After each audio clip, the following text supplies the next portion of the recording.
ఈరోజు ఎగ్జామ్కి ఇచ్చిన పేపర్ ఇంత T1 డ్రా చేసి ఇక్కడ క్వశ్చన్ అడిగింది అనమాట. A to B డిస్టెన్స్ కనుక్కోండి. ఇక్కడ ఏ ఇచ్చింది కదా, ఇది ఏ ఇది B. ఈ రెండింటి మధ్య డిస్టెన్స్ కనుక్కోమన్నాడు. మనకి మొత్తం T1లో మనకు ఈ లైన్ బేస్ అయింది. ఈ లైన్ మీద ఈ B అనే పాయింట్ ఉంది. ఈ ఫుల్ లెంత్ లైన్ మీద B అనే పాయింట్ ఉంది. మళ్ళీ ఈ పాయింట్ అనేది ఈ ఎఫ్ లైన్ మీద, ఈ G లైన్ మీద ఇది ఉంది. ఇప్పుడు ఈ A to B డిస్టెన్స్ కనుక్కోవాలి. మనకు కావాల్సినవి దీంట్లో మెయిన్ ఇంపార్టెంట్ అయినవి మాత్రమే తీసుకుందాం వీళ్ళకి. ఫస్ట్ మనకి ఇంపార్టెంట్ అయినది ఏంది, ఈ G లైన్ మీద మనకు ఇక్కడ లైన్ కొట్టవచ్చు, ఇట్లా స్ట్రేట్ లైన్ ఇక్కడ నుంచి ఇక్కడికి, తర్వాత ఇక్కడ నుంచి ఇక్కడికి ఒక లైన్ కొట్టుకోవచ్చు. ఇప్పుడు ట్రయాంగిల్ ఫామ్ అయింది కదా, దీని మీద ఈ కటింగ్ పాయింట్ అనేది కనుక్కోవచ్చు కదా ఇట్లా. మళ్ళీ ఈ కటింగ్ పాయింట్ ఆల్రెడీ ఉంది, ఈ డిస్టెన్స్ వచ్చిందంటే ఆటోమేటిక్గా ఈ లెంత్ కనుక్కోవచ్చు కదా. కాబట్టి మనం ముందు ఏం చేయాలి, ఈ ఎఫ్ లైన్ కనుక్కోవాలి. ఈ ఎఫ్ లైన్ కనుక్కోవాలి. ఈ ఎఫ్ లైన్ మీద ఈ ఎఫ్ లైన్తో ఈ ఎఫ్ లైన్ ఇవన్నీ ట్రయాంగిల్ లాగా ఫామ్ అయింది. ఈ ఏ అనే పాయింట్ ఇది ఈ లైన్ G లైన్ మీద ఎక్కడ కట్ అవుతుందో అక్కడ పాయింట్ మనం కనుక్కోవచ్చు. అయితే ఇప్పుడు ఏంటి, ముందు ఈ ఎఫ్ లైన్ కనుక్కున్నాం. ఈ ఎఫ్ లైన్ కనుక్కున్నాం అంటే ముందు ఇవి ఏమని రాద్దాం. ఇక్కడ ఇది G line, main G line మీద ఇది వచ్చి 69, 25 మధ్యలో ఉంది, 28 ఉంది, 116 ఉంది, 327 ఉంది. ఈ లైన్ మీద ఈడ ఏ అనే పాయింట్ ఉంది. ఇప్పుడు ఈ లెంత్ కనుక్కోవచ్చు మనం. మళ్ళీ ఇంకో విషయం ఏంటంటే ఇదే లైన్ మీద ఇది G లైన్ మీద, ఈ G లైన్ మీద మనకు B అనే ఆఫ్సెట్ ఉంది. B అనే ఆఫ్సెట్ B దగ్గర ఉంది. ఈ లెంత్ ఇది తెలుసు మనకు. ఇప్పుడు ఈ లెంత్ కూడా తెలుసుకోవచ్చు కదా, ఆల్రెడీ మనకి ఈ G లైన్ ఎంత ఉంది, ఇలా ఆఫ్సెట్ ఎంత 730 ఉంది. ఇదెంత ఉంది 289 ఉంది. ఇదెంత ఉంది అయిపోయింది. ఇదెంత ఉంది 264 ఉంది. ఈ రెండింటి మధ్యలో ఏమున్నాయి, 101 ఒకటి, 795 ఒకటి, యూతల సైడ్ 289 ఒకటి, 129 ఒకటి ఉంది. ఇది మొత్తం మీద డిస్టెన్స్. మనకు కావాల్సింది A to B డిస్టెన్స్ కనుక్కోవాలి. ఈ ఇందాక ఆ కాన్సెప్ట్లోనేమో B కిందికి ఉండే, ఈ కాన్సెప్ట్లో B పైకి ఉండే. అర్థమైనా, రెండు డిఫరెంట్ కాన్సెప్ట్ అండి. ఇప్పుడు ఈ దీంతో ఎఫ్ లైన్ కనుక్కోవచ్చు కదా, ఈ డిస్టెన్స్ ఎలా అనుకుంటాం, ఇది X అనుకో, ఇది Y అనుకో, ఈ కటింగ్ పాయింట్ని Z అనుకో ఎగ్జాంపుల్గా.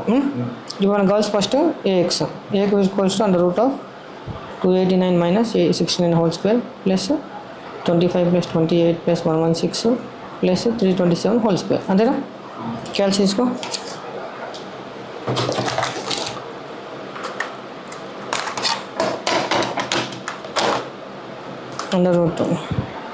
√289 minus 69 whole square plus 25 plus 28 plus 116 plus 327 whole square. AX equals to 542.6 అంటే 543. AX equals to 543. Next AY value తీసుకోవాలి. AY వాల్యూ తీసుకుంటే √1370 minus 289 whole square plus 327 square. దీనికి అండర్ చేస్తే దీని వాల్యూ వచ్చేసి direct 1370 minus 289 whole square plus 327 square అంటే ఎంత 1129 AY అంటే ఈ డిస్టెన్స్ వచ్చింది మనకి. ఇప్పుడు ఇదెంత 543. ఇది 1129. ఇది అంటే మనకు ఒకటి అయిపోయింది కదా, ఈ ట్రయాంగిల్ వచ్చేసింది కదా, ఈ ఫుల్ లెంత్ కూడా వచ్చేస్తుంది మనకు 129 ప్లస్ 289 ప్లస్ 792 95 ప్లస్ 101.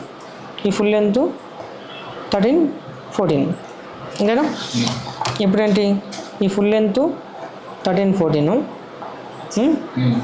ఈ కటింగ్ పాయింట్ అనేది 264. ఇప్పుడు యూతల సైడ్ ఎంత డిస్టెన్స్ ఉందంటే ఈ రెండు కలిపితే అయిపోతుంది. ఏదేది 129 ప్లస్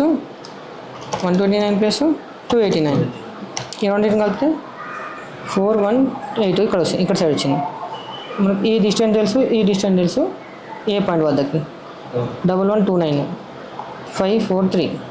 ఈ ఫుల్ లెంత్ ఎంత 1314. ఇప్పుడు మనం ఈ కటింగ్ పాయింట్ కనుక్కోవచ్చు ఏడ పడుతుంది అనేది.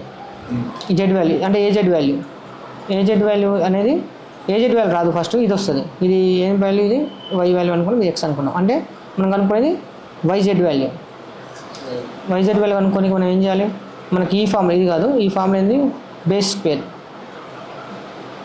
ప్లస్ భుజము స్క్వేర్ మైనస్ పక్క భుజము square divided by 2 into base, అంతేనా 13 14. దీంట్లో ఇప్పుడు ఇది క్యాలిక్యులేట్ చేస్తే 13 14 square plus 1129 square minus 543 square divided by 2 into 111314. ఇప్పుడు మనకి ఇచ్చింది 29.82 అంటే 1030 వచ్చింది. ఇది వైజెడ్ వాల్యూ. వైజెడ్ వాల్యూ అంటే ఇక్కడ నుంచి ఇక్కడికి, అంటే ఈ నెంబర్ అనేది ఇతలకే ఉందన్నమాట, ఇట్లా కటింగ్ పాయింట్. ఈ మధ్యలో డిస్టెన్స్ కావాలంటే అందులోకి ఇది తీసేస్తే వచ్చేస్తుంది వైజెడ్ వాల్యూ. ఆ తర్వాత చెప్తాను నేను. ముందు ఇది మనం ఇది జెడ్ వాల్యూ అనుకుంటే ఏజెడ్ కనుక్కోవాలి. ముందు ఏజెడ్ కనుక్కోవాలంటే 1129 హోల్ స్క్వేర్ మైనస్ 1030 స్క్వేర్ చేస్తే ఏజెడ్ వాల్యూ వచ్చేస్తుంది. Under root 1129 square minus 1030 square చేస్తే మనకు 462 ఏజెడ్ వాల్యూ వచ్చింది. ఇప్పుడు ఏం ఫామ్ అయింది మనకు, ఇక్కడ నుంచి ఈ ఆఫ్సెట్ డిస్టెన్స్ వచ్చి 418 ఆల్రెడీ మనకు అక్కడ ఉంది. మరి ఈ ఫుల్ ఈ కటింగ్ పాయింట్ వచ్చేసి మనకి ఇక్కడ కట్ అవుతుంది 1030 దగ్గర కట్ అవుతుంది. ఈ డిస్టెన్స్ మనకు వచ్చింది ఇప్పుడు 462. ఇది ఇదేమో ఏ వాల్యూ, ఇక్కడ బి వాల్యూ. ఈ బి వాల్యూ ఆల్రెడీ మన దగ్గర ఉంది. దాంట్లో ఎంత బి వాల్యూ ఎంత ఉంది మనకి 264. ఇప్పుడు మన A to G కనుక్కోవాలంటే మనకి ఈ డిస్టెన్స్ తెలవాలి. అంటే 1030 మైనస్ 418 అంతే కదా. 1030 మైనస్ 418 చేస్తే మన రెండింటి మధ్యలో 612 వచ్చింది. అంటే ఈ రెండింటి మధ్య డిస్టెన్స్ 612. ఇప్పుడు ఈ డిస్టెన్స్ వచ్చి ఈ రెండింటి మధ్య డిస్టెన్స్ వచ్చింది ప్లస్ ఈ డిస్టెన్స్ తెలుసు, ఈ డిస్టెన్స్ ఇప్పుడు ఎఫ్ లైన్ కనుక్కోవచ్చు కదా, అదేగా మనకు కావాల్సింది. అప్పుడు AB equals to under root of 612 whole square plus ఈ రెండు కలపాలి 264 ప్లస్ 462 స్క్వేర్ అంతేనా.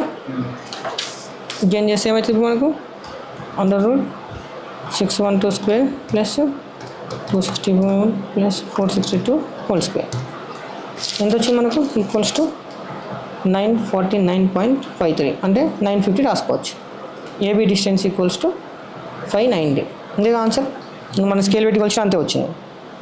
ఇదే ఆన్సర్ అనమాట. ఓకేనా. చలో.